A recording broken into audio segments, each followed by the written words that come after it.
এ ভাই এটা কি রে ভাই, কি শান্ত তুই কমাও, কাছে যাই এদি যাই ওদি যাই মোর মন মতো কর। কি আজ কি নতুন নাকি ফালতু মাইক ভালো কর তাড়াতাড়ি, পরের বক্তা আসলে মাইক হচ্ছে ফিক্কি দিবে। হ্যাঁ দেখেন ইউটিউব সার্চ দিয়ে দেখেন, ভাইরাল বাংলাদেশ, গোটা বাংলাদেশও নাকছিনি। উনি আলেমও যত বড়, এলেমও তত বড়, আবার বক্তাও তত বড়।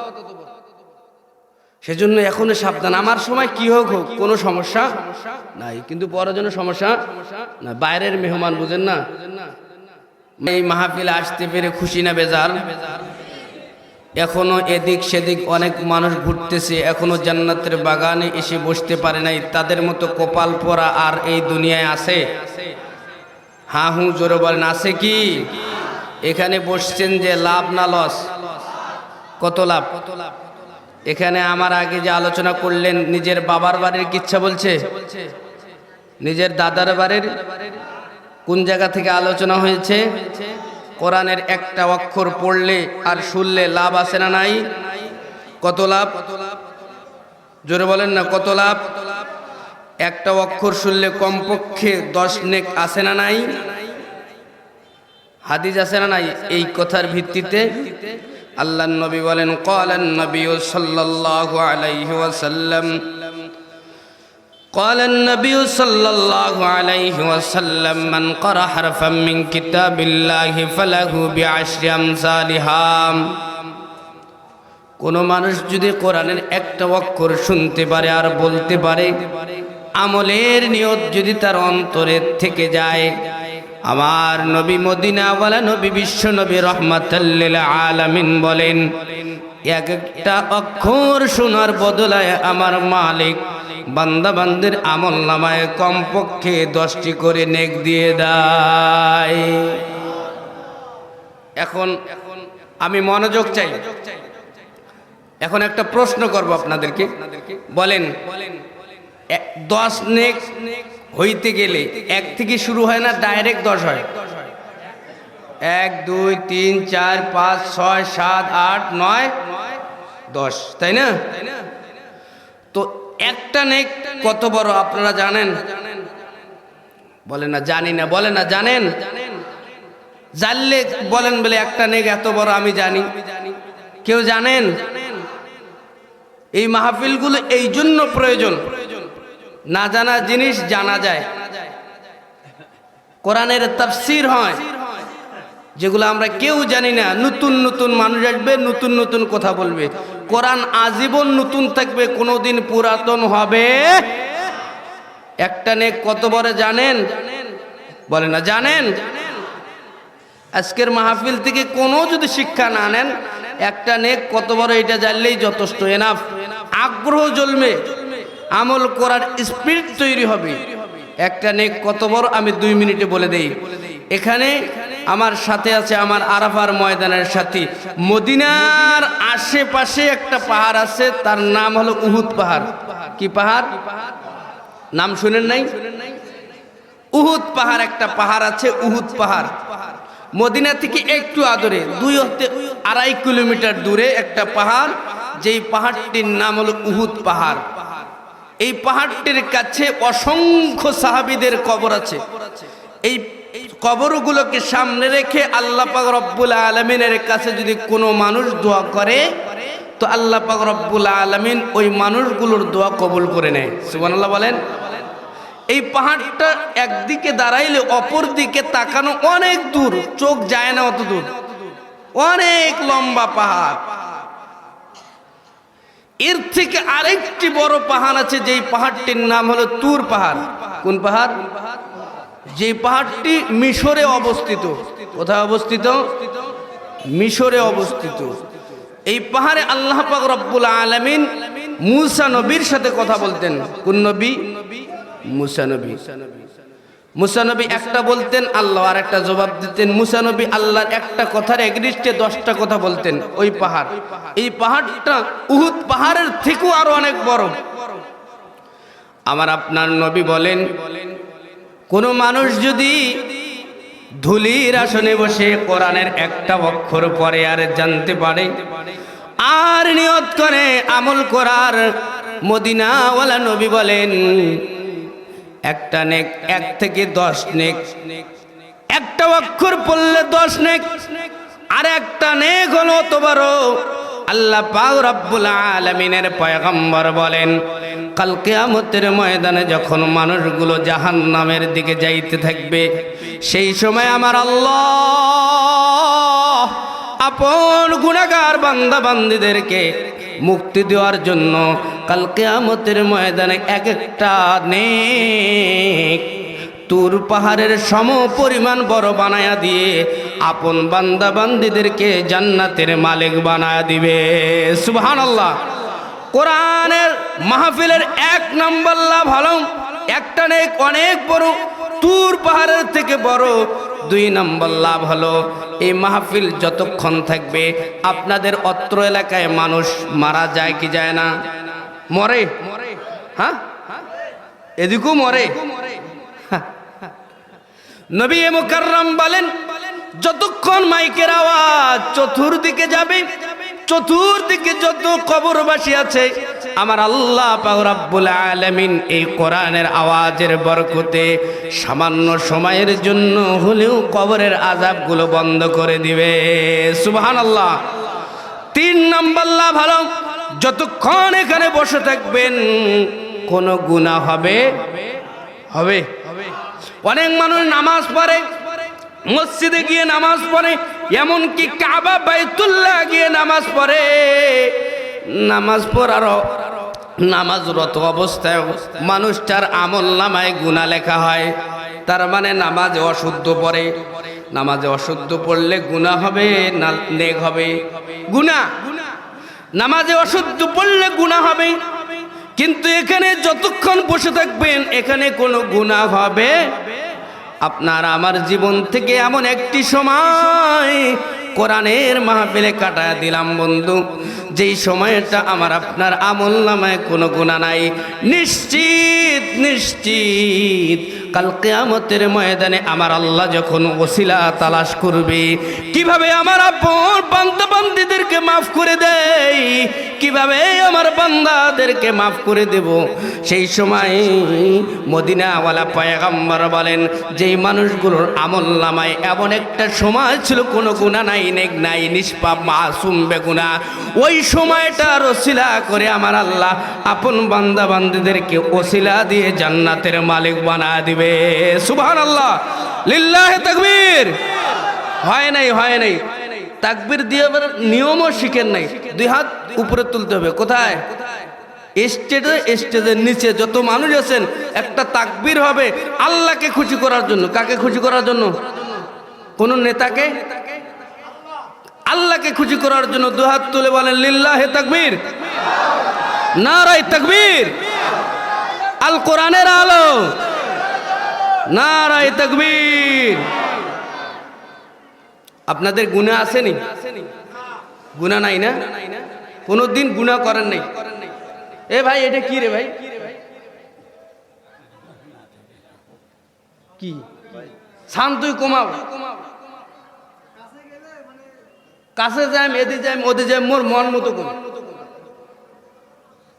কি আজ কি নতুন নাকি? ফালতু মাইক ভালো কর তাড়াতাড়ি, পরের বক্তা আসলে মাইক হচ্ছে ফিক্কি দিবে। হ্যাঁ দেখেন, ইউটিউব সার্চ দিয়ে দেখেন, ভাইরাল বাংলাদেশ, গোটা বাংলাদেশও নাকছিনি। উনি আলেমও যত বড়, এলেমও তত বড়, আবার বক্তাও তত বড়। সেজন্য এখন সাবধান। আমার সময় কি হোক হোক কোনো সমস্যা নাই, কিন্তু পরের জন্য সমস্যা না। বাইরের মেহমান বুঝেন না, মাইকটা উনি যখন দাওয়াত গ্রহণ করছে তখন বলছে মাইক জন্য ভালো, চ্যাং চ্যাং করে। আমাদের গুনাহ আছে, গুনাহ আছে না? গুনাহ ছাড়া কোনো মানুষ আছে?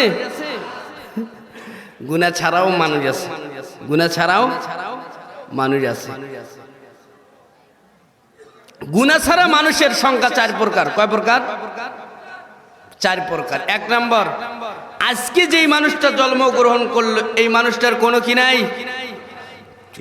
গুনাহ নাই। 2 নাম্বার, যে মানুষটার ব্রেন লুজ, পাগল, কখন কি করে জানে না, এই মানুষটারও কোনো কি নাই, গুনাহ নাই। 3 নম্বরে তিরমিজির হাদিসের মধ্যে আল্লাহর নবী বলেন, যেই মানুষটা বয়সের ভারে চলতে পারে না, বয়স 90, 80, 100, 100 প্লাস হয়ে গেছে, চলতে গেলে আহ শব্দ করে, নবী বলেন যখন শব্দ করে প্রত্যেকটা শব্দের পিছনে পিছনে আমার আল্লাহ তার একটা করে গুনাহ মাফ করতে থাকে। এক পর্যায়ে ওই মানুষটা বেগুনাহ মাসুম হয়ে দুনিয়ায় চলাফেরা করে।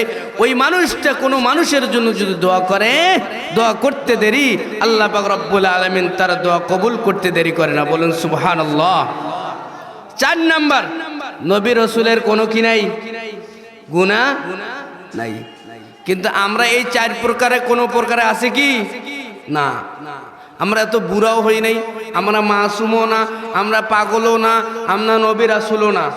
আমাদের সকলের গুনাহ আছে না নাই? সকলে বলেন গুনাহ আছে না নাই? গুনাহ ছাড়া মানুষ নেই, শুধু 4 শ্রেণী ব্যতীত। এই গুনাহ মাফ করার দরকার আছে। এই মাহফিলগুলো গুনাহ মাফ করার মাহফিল, এই মাহফিলগুলো নাজাতের মাহফিল, এই মাহফিলগুলো অত্র এলাকার জন্য রহমত স্বরূপ। জোরে বলুন না সুবহানাল্লাহ। এই গুনাহ মাফ করতে হবে। গুনাহ মাফ করবেন কে? বলেন না, কে মাফ করবে? আল্লাহ। আল্লাহ ছাড়া কেউ গুনাহ মাফ করতে পারবে? পারবে কি? নেতা, নেত্রী একটা মরিচ বানাইতে পারবে কোনো নেতা? বলে না। হাউ বলেন পারবে? একটা মরিচ, ছোট মরিচ, আলু যেটা মাটির তলে হয়, কোন নেতার ক্ষমতা আছে? তো এত পাওয়ার কেন? আমার আল্লাহ ছাড়া কোনো মানুষের গুনাহ কেউ মাফ করতে পারবে না বন্ধু। আমার আল্লাহ পাক রব্বুল আলামিন ডাক দিয়ে জানায় দেয়, আমি হইলাম গুনাহ মাফ করনেওয়ালা, আমার বান্দা বান্দি গুনাহ করনেওয়ালা। আমার কাছে যদি ক্ষমা চায়, মাফ চায়, আমি আল্লাহ পাক রব্বুল আলামিন বান্দা বান্দির গুনাহ মাফ করে দেব। শর্ত হলো, ও বান্দা বান্দি, তোমাদেরকে তওবা করতে হবে। কি করতে হবে? তওবা করতে হবে। কোন মানুষ যদি তওবা করতে পারে, কোন মানুষ যদি পিওর খালেস মুখলেস নিয়তে তওবা করতে পারে, আমার আল্লাহ বলেন, বান্দা যত বড় গুনাহগার হোক না কেন, আমার আল্লাহ পাক রব্বুল আলামিন সব গুনাহ মাফ করে দিবে। আমার ভাইরা, আমার বন্ধুগণ, এ মুসলমান ইমানদার আল্লাহর গোলামেরা, এমন একটা সময় নাই, আমাদের জীবনটা এমন এক পর্যায়ে চলে আসছে, রাস্তায় বাহির হইলে গুনাহ হয়, ঘরে যখন শুয়ে থাকি তখনও গুনাহ করি। গুনাহ থেকে কেউ মুক্ত না। মোবাইলে গুনাহ, বাড়িতে গুনাহ, রাস্তায় গুনাহ, বাজারে পাপ হয়, গোটা দুনিয়ায় পাপের সয়লাভ চলতেছে। এমন এক পর্যায়ে আমি এমন এক আলোচনা নিয়ে আপনাদের সামনে হাজির হয়েছি বন্ধু, যেই সময় গুনাহ মাফ করার মতো কোনো মানুষ দুনিয়ায় নাই। শুধুমাত্র কেবলমাত্র কোরআনকে ওসিলা করে আল্লাহ পাক রব্বুল আলামিন তামাম পৃথিবীর মানুষদের গুনাহ মাফ করতে পারে। এই আল্লাহ এমন এক মালিক, আপনি যত বড় গুনাহগার হন না কেন, আপনি যত বড় পাপাচার হন না কেন, আপনি অনেক বড় গুনাহ করেছেন, আপনি জিনা করেছেন, আপনি সুদ খেয়েছেন, আপনি ঘুষ দিয়েছেন, ঘুষ নিছেন, আপনি গায়ের গালি দিয়েছেন মানুষদেরকে, আপনি বেপরদায় ছিলেন, আপনি ঘুষ নিয়েছেন। আমার নবী বলেন, কোন মানুষ যদি খালেস নিয়তে আমার আল্লাহর কাছে তওবা করতে পারে, আল্লাহ পাক রব্বুল আলামিন পবিত্র কালামে ফুরকানের মধ্যে ডাক দেয়া কয়, ও দুনিয়ার মানুষেরা রে, গুনাহ করছো কোনো সমস্যা নাই, আমি আল্লাহ তোমাদের গুনাহ মাফ করব। শর্ত হলো একটি, তওবা করতে হবে। যদি মানুষ তওবা ইস্তেগফার করতে পারে, তওবা করতে দেরি, আমার আল্লাহ গুনাহ মাফ করতে দেরি করে না। সুবহানাল্লাহ। আমরা এই মাহফিলে যারা এখন বসে আছি, কোনো মানুষ বলতে পারবেন আমি কোনো গুনাহ করি নাই?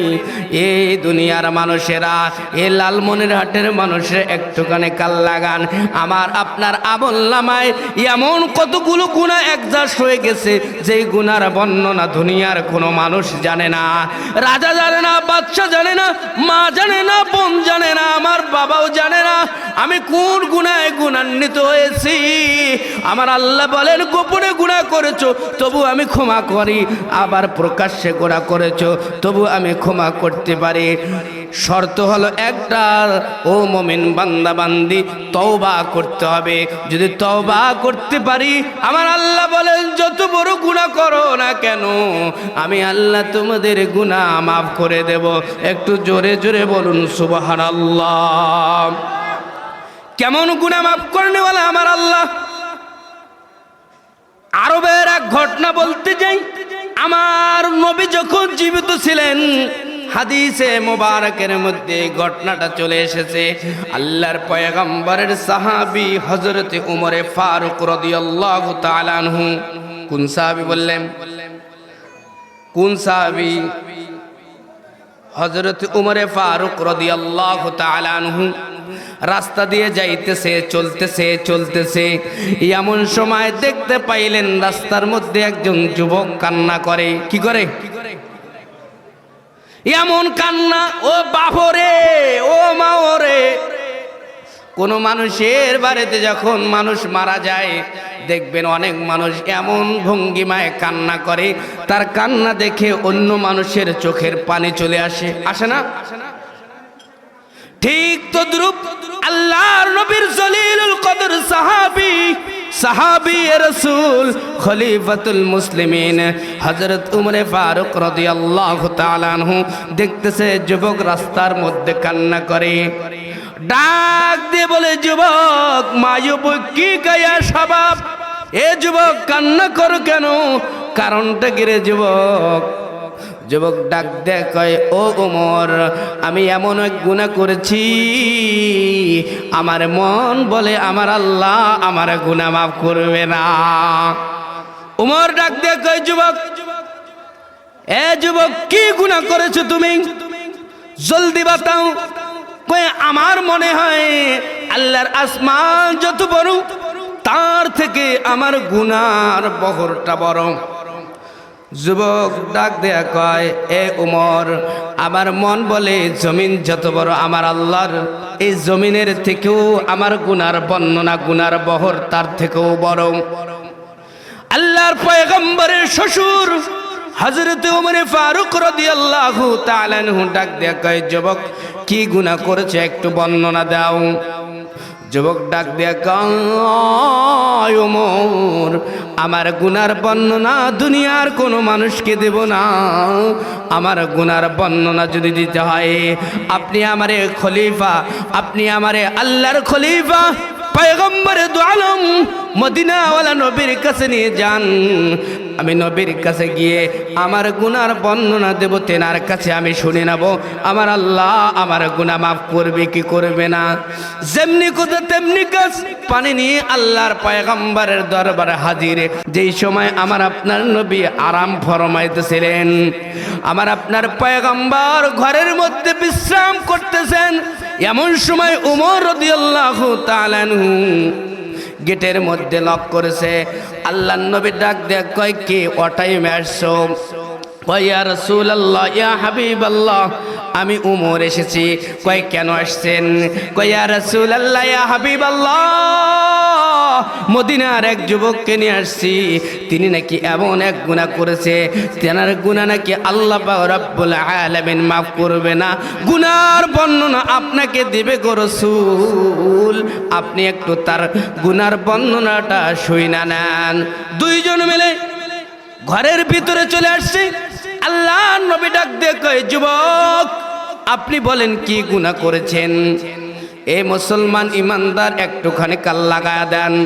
ও পর্দার আড়ালে মা বোনেরা একটুখানি কান লাগায়া দেন, মনোযোগ দিয়ে দেন। ওমরে ফারুক রাদিয়াল্লাহু তাআলা আনহু ওই জায়গায় দাঁড়া। যুবক ডাক দে কয় ইয়া রাসূলুল্লাহ ইয়া হাবিবাল্লাহ, ওগো আল্লাহর দোস্ত, আমি এমন এক গুনাহ করেছি, এই গুনার বর্ণনা শুধু আপনাকেই বলতে পারি, দুনিয়ার কোনো মানুষের সামনে আমি বর্ণনা দিতে চাই না। কয় এখানে তো কেউ নাই, কয় আপনার সাহাবী ওমর এখানে উপস্থিত।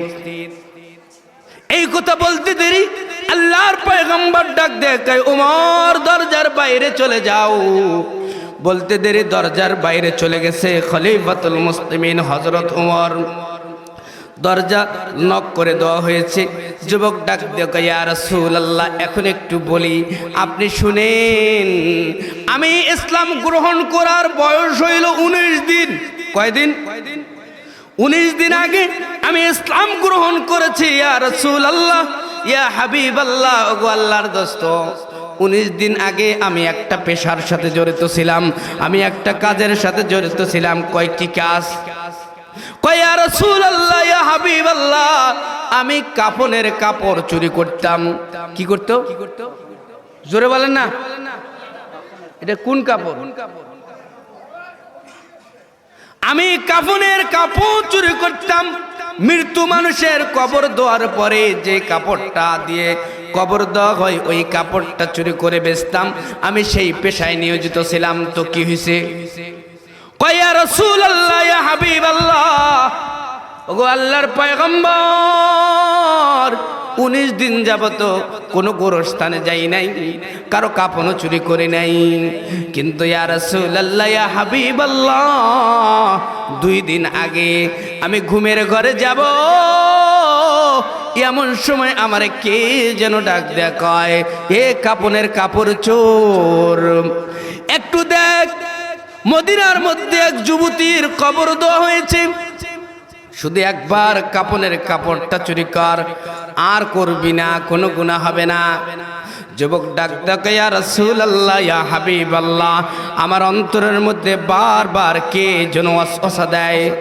শয়তানের একটা কিন্তু বুদ্ধি, শয়তানের বুদ্ধি, এই নামাজ পড়িস না, এইবারে তো পর থেকে পড়ব, কাউকে নামাজ পড়ার দাওয়াত দিবেন, সে বলবে এই আমি আসরের সময় নামাজ ধরবো, জোহরের নামাজ পড়তে বলবেন, আসরের সময় পড়ব।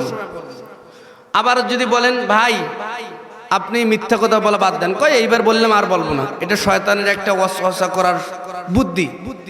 ঠিক তদ্রূপ আল্লাহর নবীর সাহাবী কাফনের কাপড় চোর ডাক দেয়া ইয়া রাসূলুল্লাহ ইয়া হাবিবাল্লাহ, আমার কে যেন বারবার ওয়াসওয়াসা দেয়। এই যুবক, মদিনার মধ্যে একজন সুন্দর সুরসী রূপসী যুবতী ইন্তেকাল করেছে, তার কবর দেওয়া হয়েছে, আপনি যান কাফনের কাপড়টা চুরি করে নিয়ে আসেন, অভাবে আছেন, অনেক টাকা পয়সা পাবেন, যান না একটু কাপড়ের কাপড়টা নিয়ে আসেন। বলতে দেরি আমার মনের অজান্তে ও পয়গম্বর, ইসলাম গ্রহণ করার 19 দিন হয়ে গেছে গো নবীজি। 19 দিন পরে আমি ওই কবরস্থানে চলে গেছি। আমি এক পর্যায়ে কবরের মাটিগুলো 2 হাত দিয়ে দূরে সরাইয়া দিয়েছি। কয় তারপর কি? তারপর আমি কবরের মধ্যে নামছি। কয় তারপর কি? নবী ডাক দিয়ে কই যুবক তারপর কি? কয় ইয়া রাসূলুল্লাহ ইয়া হাবিবাল্লাহ, তারপর আমি একটা মুষ্টি দিয়ে ওই কাপড়টা ধরছি, ধরার পর একটা টান দিয়ে কাপড়টা তুলে উপরে চলে আসছি। কয় তারপর কি? কয় তারপর পয়গম্বর কে যেন আমার ডাক দিয়ে কয়ে যুবক কাপড়ের কাপড় চোর, কাপড়টা তো নিয়ে আসলি ঠিক আছে, কিন্তু একবার কবরটার দিকে তাকায়া দেখ, এইরকম যুবতী নারী মদিনার জমিনে নাই। আল্লাহর পয়গম্বর ডাক দে কয় যুবক তারপর কি? কয় ইয়া রাসূলুল্লাহ ইয়া হাবিবাল্লাহ, আমারে শয়তান ওয়াসওয়াসা দেয়, যুবক একবার ওই মাইয়েরটার সাথে জিনা কর। এই কথা বলতে দেরি ও পয়গম্বর, আমি কোন প্রকার সময় নেই নাই, আমি মৃত্যু লাশটার উপরে কবরের মধ্যে আমার গোটা দেহটা চড়ায় দিলাম, যৌন চর্চা সব কিছু শেষ করে দিলাম, কবরের উপরে উঠছি, কে যেন আমারে ডাক দিয়া কয়, যুবক আমার কাপনের কাপড়টা নিয়ে যাইতি, কোনো সমস্যা নাই। কেন আমারে জেনা করলি, আমার দেহটার সাথে কেন জেনা করলি? আমি কাল কিয়ামতের ময়দানে লক্ষ লক্ষ কোটি কোটি মানুষের সামনে কেমনে দাঁড়াবো? এই কথা বলতে দেরি যুবক এখন কবর থেকে একটুখানি দূরে চলে গেছে। ইয়া রাসূলুল্লাহ, ইয়া হাবিবাল্লাহ, 3 দিন হয়ে যায় আমি বাড়িতে ঘুমাইতে পারি না, আমি আত্মীয়র বাড়িতে যাই, আমি বাজারে যাই, কে যেন আমার ডাক দিয়া কয়, যুবক তুমি কাপনের কাপড় চুরি করতে কোনো সমস্যা নাই, কেন আমার সাথে জেনা করলা? ইয়া রাসূলুল্লাহ, রাতের মধ্যে আমি ঘুমাইতে পারি না, আপনি বললেন আমার আল্লাহকে আমার এই সমস্ত গুনাহ মাফ করবে কি করবে না? এই কথা নবীর সামনে বলতে দেরি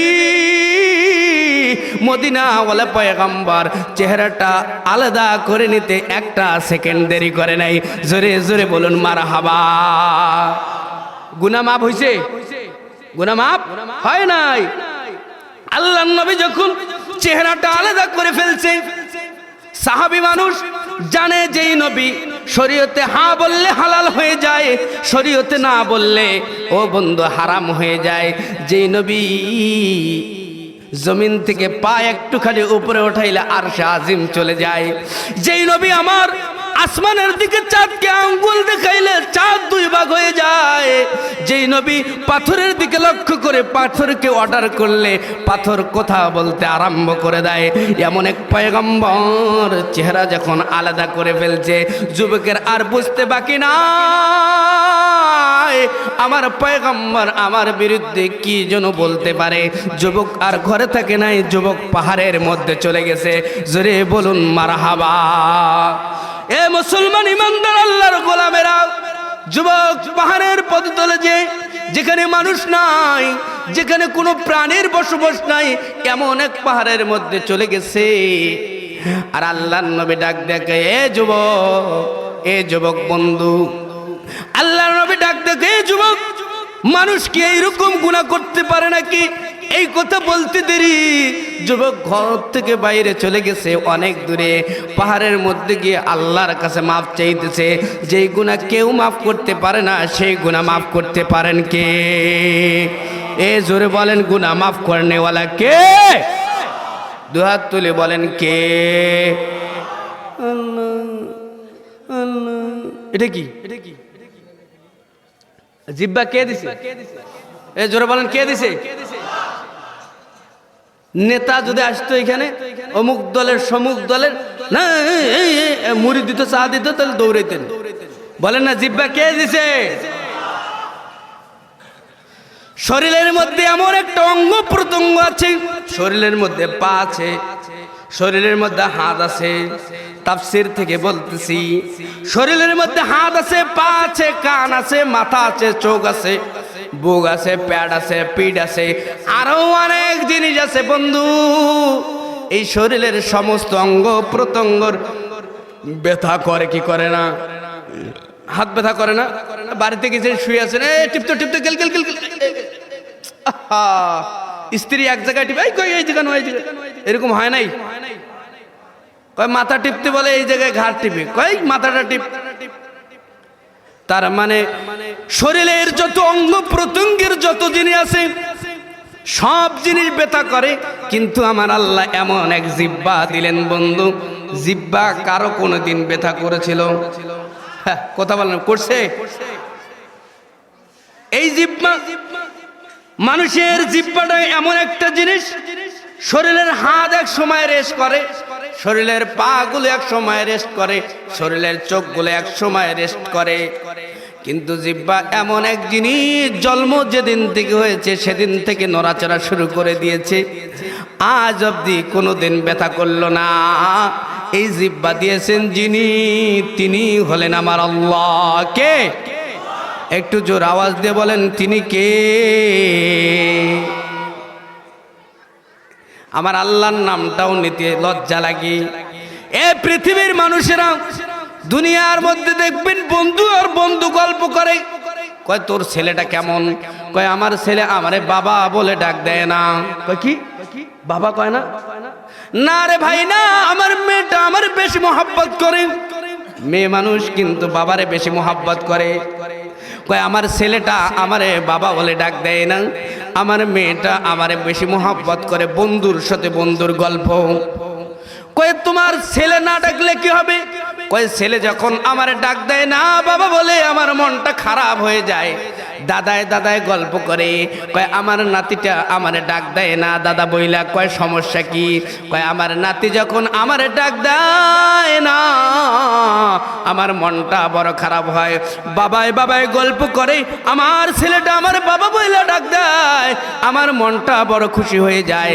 আমার নাতি আমারে দাদা বইলা ডাক দেয়, আমার দাদি বইলা ডাক দেয়, আমারে মা বইলা ডাক দেয়, আমার মনটা খুশি হয়ে যায়। যেই জিহ্বা দিয়ে বাবারে বাবা বইলা ডাক দেয়, আমার আল্লাহ ডাক দিয়ে কয় জিহ্বা কিন্তু তোর বাবা দেয় নাই, জিহ্বা কিন্তু তোর নানা দেয় নাই, নানি দেয় নাই, জিহ্বা দিয়েছেন কে? আমার আল্লাহ ডাক দিয়ে কয়ে গোলাম, গোলাম রে, গোলামের ঘরের গোলাম, বান্দার ঘরের বান্দা, বান্দির ঘরের বান্দি, এ গোলাম জিব্বা দিলাম আমি, তোর বাবারে জিব্বা দিয়ে ডাক দিলে তোর বাবা খুশি হয়ে যায়, কিন্তু তোর বাবা তোর জিব্বার আবিষ্কারক নয়। আমি আল্লাহ পাক রব্বুল আলামিন তোর জিব্বা দিলাম, এই জিব্বা দ্বারা যদি একবার আমার আল্লাহর আল্লাহ বইলা ডাক দেয়, আমার নবী বলেন কোন মানুষ যদি আমার আল্লাহ বইলা ডাক দেয়, আমার নবী বলেন কোন মানুষ যদি আমার আল্লাহর আল্লাহ বইলা ডাক দেয়, ডাক দিতে দেরি আমার আল্লাহ পাক রব্বুল আলামিন ওই মানুষটাকে দুনিয়া আখিরাতের মধ্যে বড় বানাইতে একটা সেকেন্ড দেরি করে না। তুমি মাটির আদমকে প্রথম সৃষ্টি করিয়া, তুমি মাটির আদমকে প্রথম সৃষ্টি করিয়া ঘোষণা করিয়া দিলে শ্রেষ্ঠ বলিয়া। তুমি মাটির আদমকে প্রথম সৃষ্টি করিয়া ঘোষণা করিয়া দিলে শ্রেষ্ঠ বলিয়া। তাই তো নূরের ফেরেশতা করে আদমকে সেজদা, তুমি সবার চেয়ে দিলে মাটির মানুষকে সম্মান। আল্লাহু আল্লাহু বলেন না, আল্লাহু আল্লাহু, সকলে পড়েন আল্লাহু আল্লাহু, তুমি জাল্লে জালালু। শেষ করা তো যায় না গিয়ে তোমার গুণগান, তুমি জালিল জাব্বার, তুমি কাদির গফফার, অনন্ত অসীম তুমি রহিম রহমান। একটা তাকবীর হবে, লিল্লাহি তাকবীর। হয় নাই, হয় নাই, জীবনের শ্রেষ্ঠ আওয়াজটা দিয়ে আল্লাহর বলে লিল্লাহি তাকবীর। এই যুবক, কথা লম্বা করার কোনো সুযোগ নাই। এ মুসলমান ইমানদার আল্লাহর গোলামেরা রে, যুবক চলে গেছে পাহাড়ের পদতলে, পাহাড়ের উপরে গিয়ে আমার আল্লাহরে ডাক দেয়, এ মালিক আমি এমন এক গুনাহ করেছি, তোমার পয়গম্বর আমার এক গুনাহ মাপ হবে কি হবে না রেজাল্ট দেয়নি। তোমার দরবার ছাড়া কোনো দরবার নাই, তোমার দরজা ছাড়া কোনো দরজা নাই। বলেন না দুনিয়ার যারা রাজা বাদশাহ হয় তারা ঘুমায় কি ঘুমায় না? এ জোরে বলেন, ঘুমায় কি ঘুমায় না? শুধু ঘুমায় এটাই নয়, যখন চতুর্দিক থেকে চাপ আসে তখন পালানোর রাস্তা পায় না। পালায় নাই, কেউ পালায় নাই। আপনারা তো জানেন না এগুলো খবর, জানেন? পালাইছে, পালাবো না। কি কইছে? আর জোরে বলেন না, কি বলছে? বলেন না কি বলছে? পালাবো না। আল্লাহ বলছে বল, আরো বল।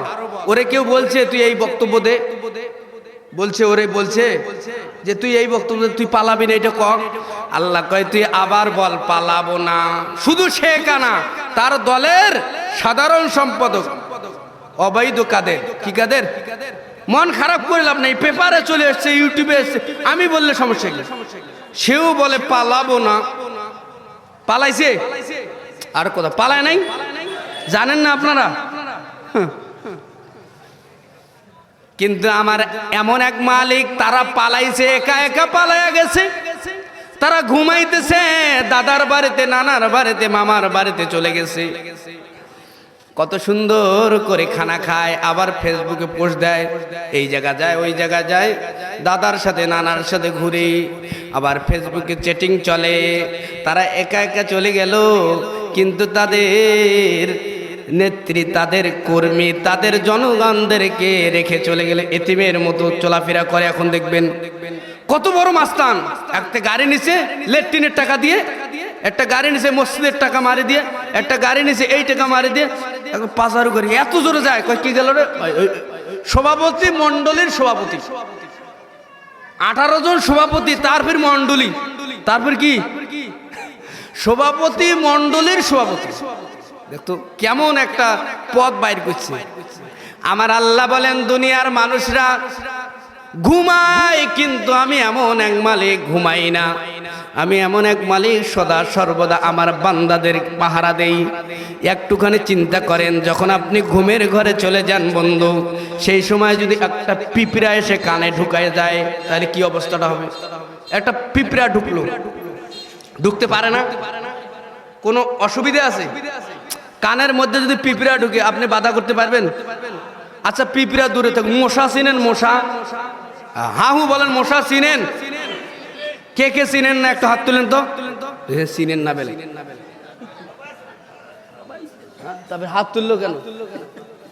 জোশে, মানে খেয়াল নাই, তাই মনে নেই। মশা চিনেন? আপনাদের থেকে ছোট না বড়? শক্তি কম না বেশি? আরে মশার শক্তি বেশি, আমাদের থেকে শক্তি কম। একটা হাতের মধ্যে বসে শার্ট করে একটা বারে দিলাম, ওইখানে জায়গায় ফিনিশ ভত্তা। কিন্তু ওই মশার ভয়ে মানুষ এত শক্তিশালী, মশারির তলে ঢুকে ঘুম পাচ্ছে, মশারির তলে। এই মশাটা কানে ঢুকতে পারে না, কিন্তু ঢুকে না কেন? এটা বুঝেন না, ঢুকে না কেন? আমার আল্লাহ বলেন আমি এক ফেরেশতা নিযুক্ত করে দিয়েছি। মশা যখন তোমার কানের কাছে যায়, ওই ফেরেশতা বলে এটা আমার মালিকের বান্দা। আমার আল্লাহ এই মানুষটারে আদর কইরা বানাইছে। পৃথিবীর সমস্ত জিনিস ফেরেশতারা বানাইছে, আল্লাহ হুকুম দিছে, আর ফেরেশতারা বানাইছে। আল্লাহ রব্বুল আলামিন কোন বলেছে আসমান হয়ে যাও, হয়ে গেছে, জমিন হয়ে যাও, হয়ে গেছে, লোহা হয়ে যাও, হয়ে গেছে।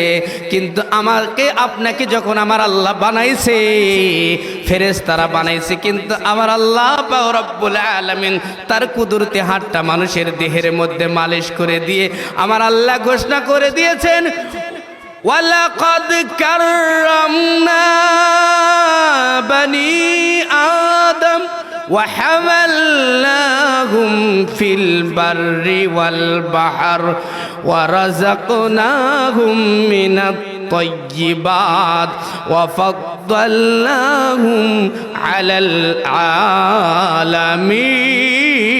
العالمين الله أكبر।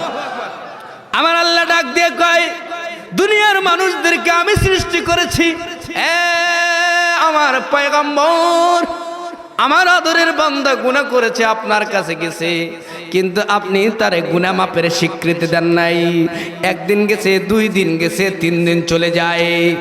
এমনই মুহূর্তে 2 দিন, 3 দিন, 4 দিন, 10 দিন, 20 দিন, 40 দিন অতিবাহিত হয়ে গেছে।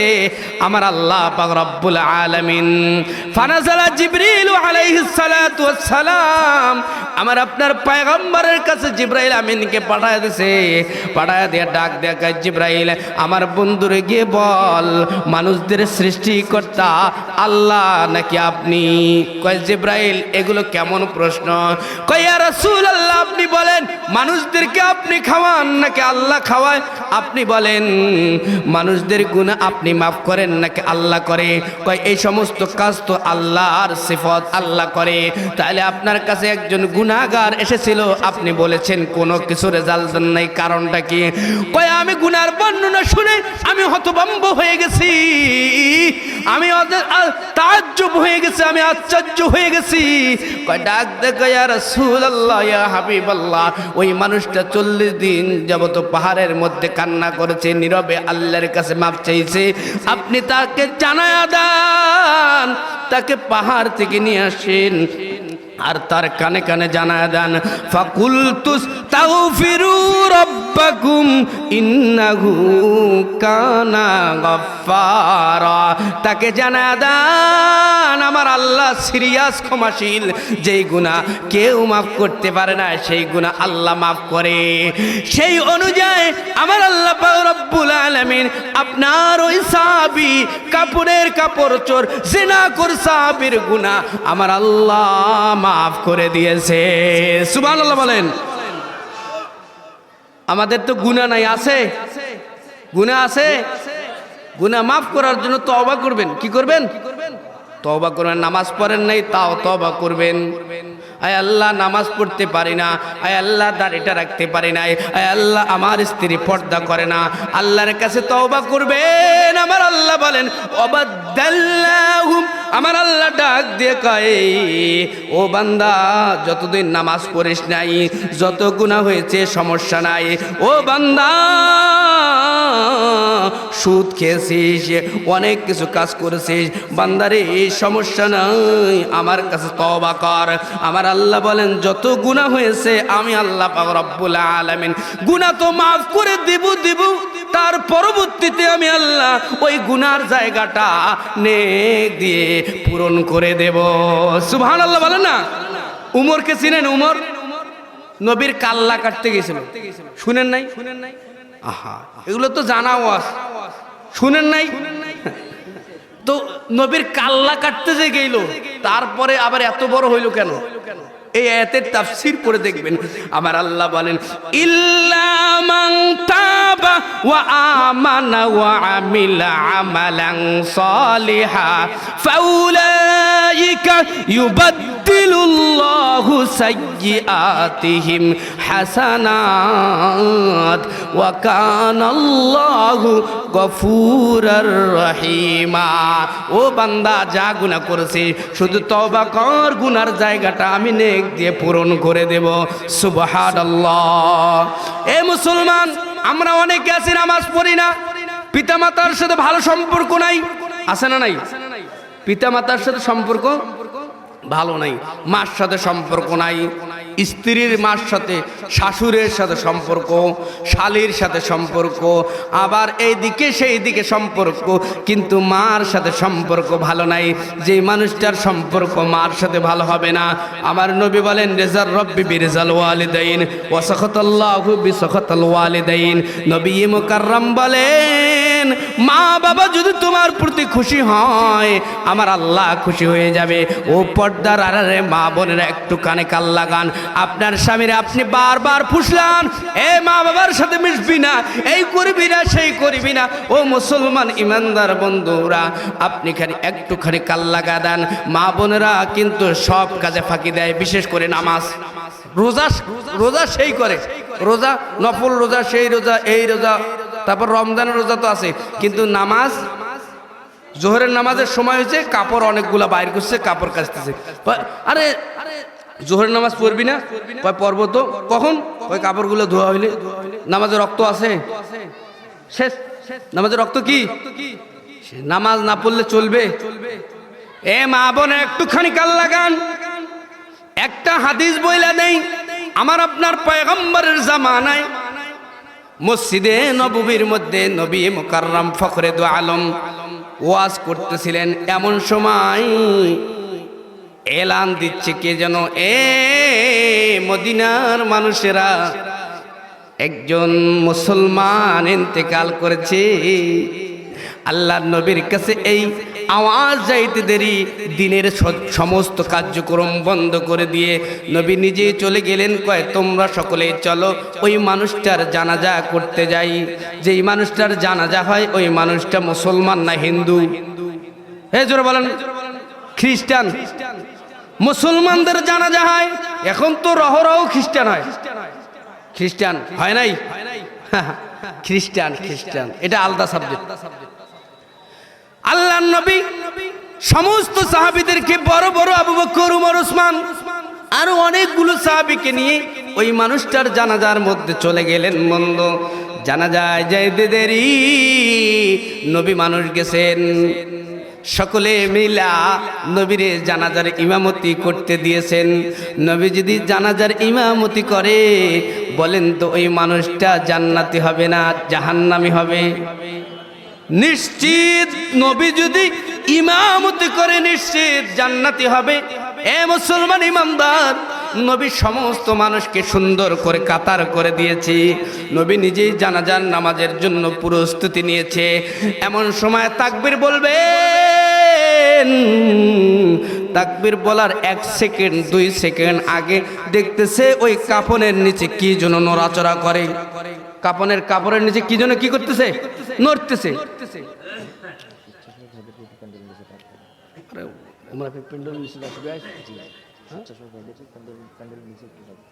স্বেচ্ছাসেবক ভাইরা, আপনাদেরকে জানানো হচ্ছে আপনারা অতি তাড়াতাড়ি প্যান্ডেলের নিচে চলে আসুন, আপনাদের বিশেষ প্রয়োজন। আচ্ছা বলেন তো, নবী মানুষ জানাজা করাইতে গেছেন, এমন সময় দেখতেছেন ওই কাপড়ের নিচে কে যেন নড়তেছে। আমার আপনার পয়গম্বর ডাক দেয়, আবু বকর কোথায়, দেখো তো মানুষটা জীবিত নাকি মুর্দা। মানে নড়তেছে মানে কি, মানুষটা মইছে? বলে না মইছে, মানে হামরায় তো, আমি তো আর বেশি দূর থেকে আসিনি, মানুষটা আর মরে নাই। আল্লাহ নবী ডাক দেখে, আবু বকর দেখো ওই মানুষটার কি অবস্থা। আবু বকর বড় সাহাবী, এমন এক সাহাবী, আস্তে আস্তে নবীজির সামনে গেছেন, কাফনের কাপড়টা খুলছেন, খুলে দেখতেছে মানুষটা মৃত্যু, কিন্তু মানুষটার কপালের মধ্যে একটা বিষধর সাপ সবল মারতেছে। কি মারতেছে? নবী জিন্দা অবস্থায়, মানুষটা মারা গেছে, কিন্তু মানুষটার কপালের মধ্যে সাপ সবল মারতেছে। আবু বকর কোনো কথা নাই, বার্তা নাই, লম্বা একটা দৌড় দিয়ে লাঠি নিয়ে আসছে, সাপকে আঘাত করবি। যেই জায়গায় নবী রাসূল, যেই না জায়গায় আমার আপনার পয়গম্বর দাঁড়ানো, সেই জায়গায় সাপের আগমন। সাপ, কেন এইখানে আসছো? লাঠি নিয়ে আবু বকর আসতে আসতে আল্লাহর পয়গম্বর প্রশ্ন করে ফেলছে, সাপ কারণ কি, কেন আসছো? সাপ কথা বলতে পারে? আরে পারে, আল্লাহ যোগ্যতা দিলে পারে, আল্লাহ যোগ্যতা দিলে পারে। সাপ এখন ডাক দিয়ে কয়, আয় আল্লাহ, এই মুহূর্তে আমার কথা বলার যোগ্যতা নাই, পর্দার আড়ালের মা বোনেরা একটুখানি কাল লাগায়া দেন। সাপটা এখন ডাক দিয়ে কয়, আয় আল্লাহ, তোমার রাসূলের সাহাবী আবু বকর লাঠি আনতে গেছে, আর আপনার পয়গম্বর আমারে প্রশ্ন করছে এই মুহূর্তে আমি কেন? আপনি একটু আমার জবানটা খুইলা দেন, আমি একটু পয়গম্বরে দু আলম ইমামুল আম্বিয়াকে সালাম দিতে চাই। জোরে জোরে বলুন সুবহানাল্লাহ। রহমতে আলম নবী, নবী দুজাহান, বলেন না, রহমতে আলম নবী, নবী দুজাহান, সাহাবীরা আতর বানায় ওই নবীজির ঘাম, সাহাবীরা আতর বানায় ওই নবীজির ঘাম। ছিল মানুষ জানো কেমন আমার নবীজি, তাহার পাগল চন্দ্র সূর্য তারকারাজি। আরো শুনবানি সুন্দর কাহিনী, জান্নাতের রুমে রুমে লেখা নবীর নাম। বলুন না, জান্নাতের রুমে রুমে লেখা নবীর নাম। উস্তুনে হান্নার গাছের নাম, মারহাবা বলেন, আরো জোরে বলেন মারহাবা। উস্তুনে হান্নান একটি খেজুর গাছের নাম, যাকে ধরে খুতবা দিতেন হুজুর আকরাম। গাছ নবীর বিরহে গাছ কাঁদিতে রহে, গাছ নবীর বিরহে গাছ কাঁদিতে রহে। হতভাগ হইলেন সকল সাহাবায়ে কেরাম।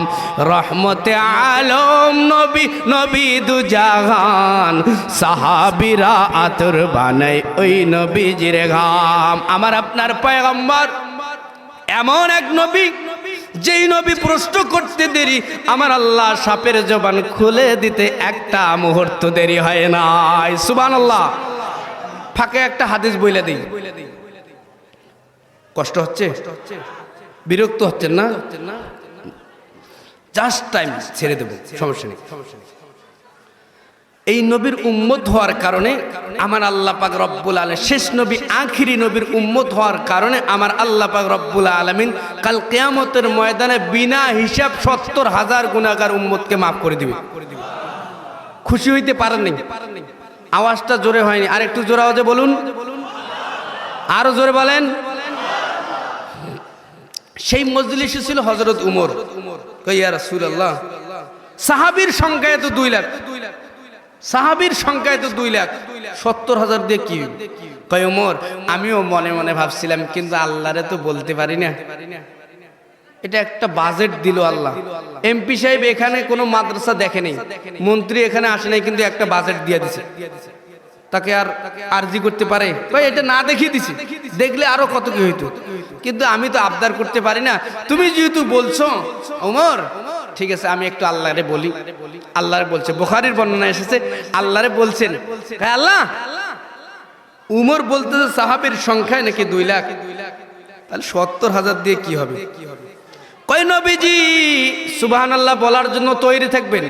হ্যাঁ নবীজি, যেহেতু আপনি আমার কাছে আরজি করছেন, ঘোষণা দিয়ে দিলাম আপনি নবী, শেষ নবী, আখিরি নবী, শ্রেষ্ঠ নবীর উম্মত হওয়ার কারণে কাল কিয়ামতের ময়দানে 70,000 গুণন 70,000 গুনাহগার আপনার উম্মতদেরকে বিনা হিসাব জান্নাতের মালিক বানায় দেব।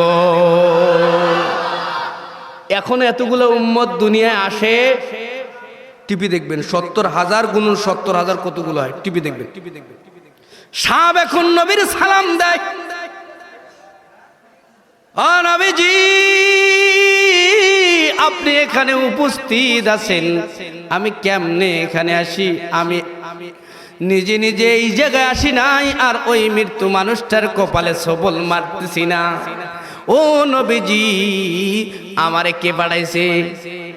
এ জোরে বলেন কে? আমার আল্লাহ পাঠাইছেন। কয় সাহাব তোমারে কেন আল্লাহ পাঠাইছে?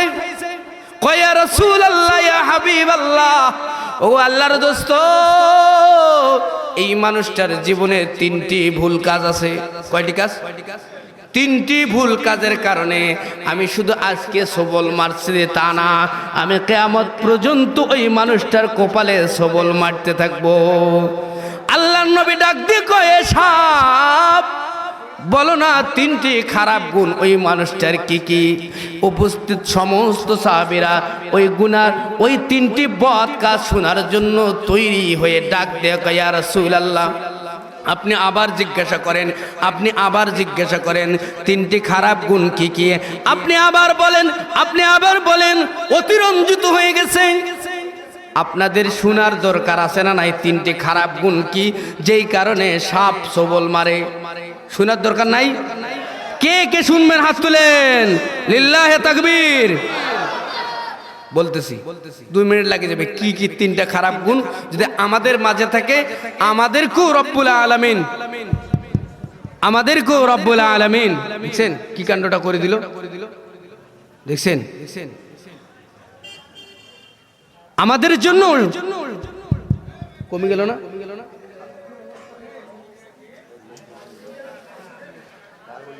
আল্লাহ লা ইলাহা ইল্লাল্লাহ, বলেন লা ইলাহা ইল্লাল্লাহ, লা ইলাহা ইল্লাল্লাহ। ভাইজান বহু দূরে মদিনা, আমরা কেমনে যাব জানি না। ভাইজান বহু দূরে মদিনা, আমরা কেমনে যাব জানি না। দয়ার আল্লাহ কবুল করো, নসিব করো মদিনা। লা ইলাহা ইল্লাল্লাহ, জোরে হয় লা ইলাহা ইল্লাল্লাহ মুহাম্মাদুর রাসূলুল্লাহ। 3টি খারাপ গুণ কি কি? কে কে জানবেন? জানার ইচ্ছা আছে না নাই? বলবো। ফাঁকে একটা কথা বইলা দেই, বলবো? মনে আসছে না বললে আমি আজকে আলোচনার শেষ মুহূর্তে এমন একটা ঔষধ দেব, যে ঔষধটা যদি আপনি ব্যবহার করতে পারেন একটা মাত্র ট্যাবলেট। কয়টা ট্যাবলেট? হ্যাঁ বলেন না কয়টা? একটা ট্যাবলেট যদি ইউজ করেন আপনার হায়াত ছিল 10 বছর 20 বছর হয়ে যাবে। সুবহানাল্লাহ বলেন না। পৃথিবীর এমন কোন ঔষধ ফ্যাক্টরি এখনো এই প্রোডাক্ট আবিষ্কার করতে পারে নাই, তৈরি করতে পারে না। আমি যেই প্রোডাক্টটার নাম বলে দেব, আপনারা আমল করবেন, হায়াত বাড়াবেন। হায়াত 10 বছর কিন্তু হয়ে যাবে 20 বছর। কেউ যদি ঘোষণা দেয় কোনো কোম্পানি যে এই ট্যাবলেটটা যদি একবার খান অথবা 2 বার খান অথবা 1 মাস খান তাহলে আপনি 40 বছর বাঁচবেন, বলেন ওই ট্যাবলেটটার মূল্য কত হবে? বলেন না কত হবে? মূল্য যে হবে ভাই, আমরা গরিব মানুষ কিনতে পারবো? বলেন না পারবো? হাহু জোর বলেন। যদি একটা ট্যাবলেট খাইলে আপনি একদম 100 বছর বাঁচবেন, তাহলে আমরা যারা এখানে গরিব আছি, এখানে তো সবাই কোটিপতি, তাই না? কোটিপতি না? আমরা সকলে গরিব, আমরা সকলে কি? আল্লাহ বলতেছেন, আল্লাহ বলেন দুনিয়ার সমস্ত মানুষ ফকির। কি? আল্লাহুল গনিয়্যু ওয়া আনতুমুল ফুকারা। দুনিয়ার সমস্ত মানুষ ফকির আর ধনী হলেন আমার প্রধানমন্ত্রী। আরেক দেশ থেকে ভিক্ষা করে, আমার দেশে এই সেই, ওই দেশ আরেক দেশ থেকে, তার আরেক দেশ থেকে, চেয়ারম্যান মেম্বার চেয়ারম্যানের কাছে, চেয়ারম্যান এমপির কাছে, এমপি মন্ত্রীর কাছে, এভাবে চলছে। সকলেই ফকির, যত বড় লোক তত বেশি ফকির। গরিবরাই ভালো আছে। কি কন? গরিবরাই ভালো, মানে বেশি চাহিদা নাই। একটা ভ্যান আছে চালাইতেছে, ভ্যান চালক কেমন আছে? কয় আলহামদুলিল্লাহ। কিরে ভ্যান চালাচ্ছি এত শীতের মধ্যে? কয় তাও আলহামদুলিল্লাহ। কি দিয়ে ভাত খাইছো? কয় আলুর ভর্তা, পেঁয়াজ ছিল আর মরিচ পন্তা। কেমন আছিস? আলহামদুলিল্লাহ। কোটি কোটি টাকার মালিক। কি ভাই কেমন আছে? ভাই শান্তি নেই। কি নাই? বাস্তব কথা বলতেছি। কারণ তার বাড়িতে যে জ্বালা চলে, বউ তার কথা শুনে না, মেয়ে তার কথা শুনে না, কোনো শান্তি নাই। শান্তি দেওয়ার মালিক যিনি, তিনি হলেন কে? আমার আল্লাহ। তো ট্যাবলেটটা দিয়ে দেই 1 মিনিটে দেব। হায়াত বাড়ানোর ওষুধ। কি বাড়ানোর ওষুধ? শুনবেন না? ওই 3টা আবার কোন গুনার কারণে 3টা অপরাধের কারণে সাপ সবল মারে, এটা 1 মিনিট লাগবে। হায়াত বাড়ানোর ওষুধটা সকলকে পড়তে হবে, যেহেতু রজব মাস শুরু হয়েছে। কি মাস এটা? কি মাস? আর বলেন না কি মাস চলতেছে? এই দোয়াটা পড়বেন। নবী বলছেন হায়াত বাড়ায় যাবে, হায়াত বাড়বে। সকলে পড়েন, আল্লাহুম্মা বারিক লানা ফি রজব ওয়া শাবান ওয়া বাল্লিগনা রমাদান ওয়া বাল্লিগনা রমাদান। এই দোয়াটা আপনি এই মাসটা রমজানের আগ পর্যন্ত পড়তে থাকবেন। আল্লাহর নবী বলেন দুনিয়ার মানুষের কাছে একটা চাইলে একটা দেয়, কিন্তু আমার আল্লাহ এরকম কৃপণ নয়। আমার আল্লাহ বলেন 1 টাকা দান করবে 10 টাকা। একবার এই দোয়া পড়বে 10 দিন কমপক্ষে পারবে।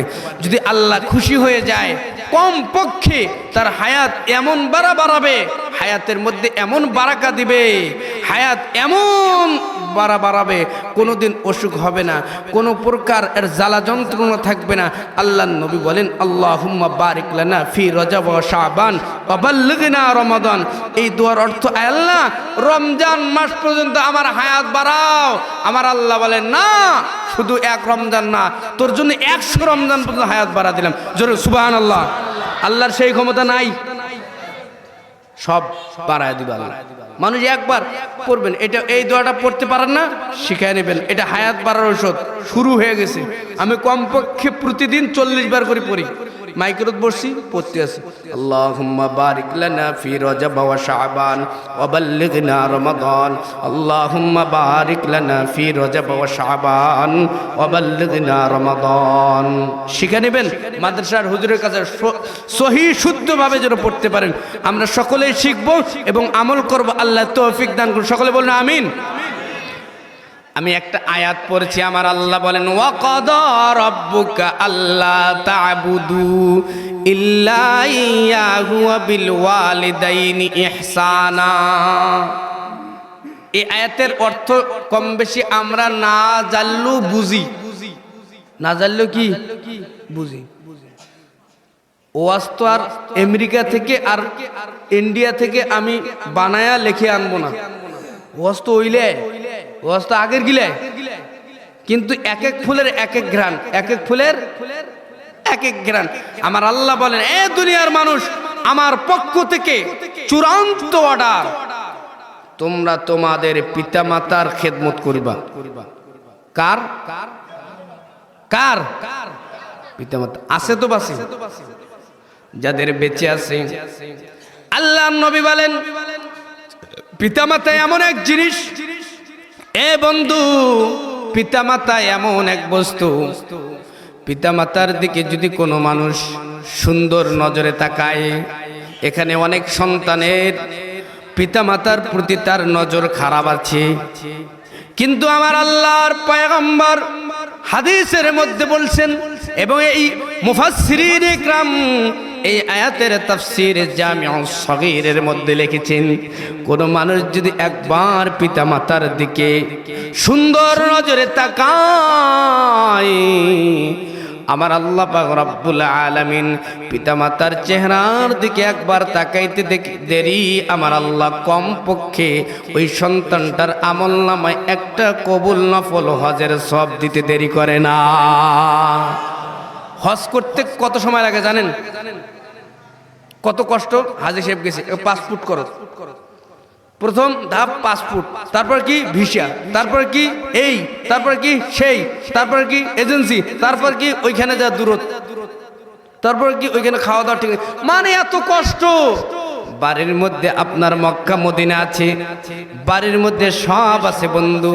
এ মা বোনের একটুখানি কাল লাগা দাও, তোমার বাড়ির মধ্যে তোমার শ্বশুর শাশুড়ি আছে, তুমি যদি তোমার শ্বশুর শাশুড়ির প্রতি ভালো নজরে তাকাও, তোমার স্বামী পিতামাতার সাথে তুমি যদি ভালো ব্যবহার করো, আমার নবী বলেন তোমারও আমলনামায় পিতামাতা দেখলে যেই সওয়াব, শ্বশুর শাশুড় দেখলেও একই সওয়াব রব্বুল আলামিন দান করে দিবে।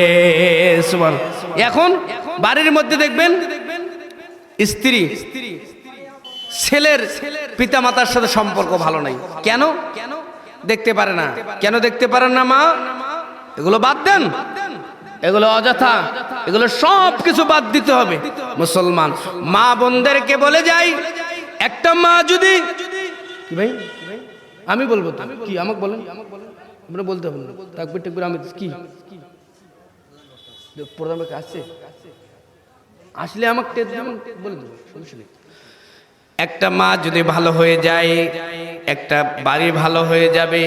একটা মা যদি ভালো হয়ে যায়, একটা গ্রাম ভালো হয়ে যাবে। একজন মা যদি ভালো হয়ে যায়, একটা ইউনিয়ন ভালো হয়ে যাবে। সর্বোপরি মা যদি ভালো হয়ে যায়, পর্দানিশীন হয়ে যায়, আমার আল্লাহ গোটা দুনিয়াকে ভালো করে দিবে। শেষ করে দেব সেটাই, তারপরে উনি আসবে।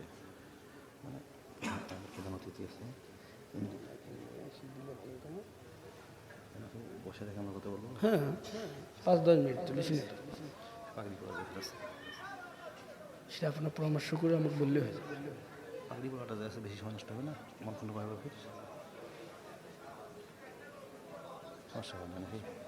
তাহলে শেষ করে দিই, তাহলে শেষ করে দিই আমি, আপনারা বলেন। মা বোনদেরকে ভালো হইতে হবে। কাকে? মা বোনদেরকে আগে ভালো হইতে হবে, তাহলে যুবকরাও ভালো হয়ে যাবে।